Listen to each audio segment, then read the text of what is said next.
Good afternoon everyone. আজি মই ঘৰতে বনালোঁ পিজ্জা। আপোনালোকে খাই ভাল পায়নে? খাবলৈ কিন্তু খুবেই ভাল লাগে। আহকচোন চাওঁ মইনো কেনেকৈনো বনালোঁ পিজ্জা। এয়া পিজ্জা বেছ কিনি আনিছোঁ। ইয়াৰ ওপৰত তেল দিছোঁ যাতে এইখিনি ড্ৰাই নহয়, আৰু কাটা চামুচ এপাতেৰে হেঁচি হেঁচি দি দিছোঁ। গোটেইখিনি ভালদৰে কৰি ল'ম। আৰু ইয়াৰ ওপৰত মই দিছোঁ এতিয়া মেয়নিজ, আৰু লগতে দিছোঁ টমাটো চচ। পিজ্জা চচ থাকিলে দিব আপোনালোকে।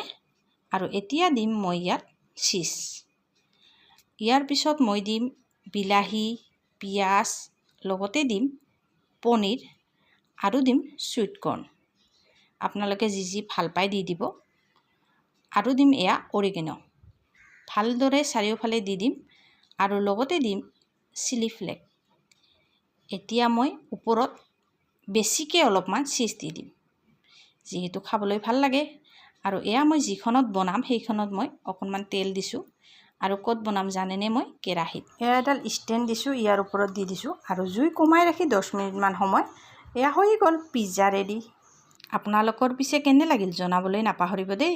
আৰু যদি ভাল লাগিল লাইক এটা কৰি দিব, লগতে কমেণ্ট এটা কৰিব, তেতিয়াহে মোৰ আৰু ভাল লাগিব।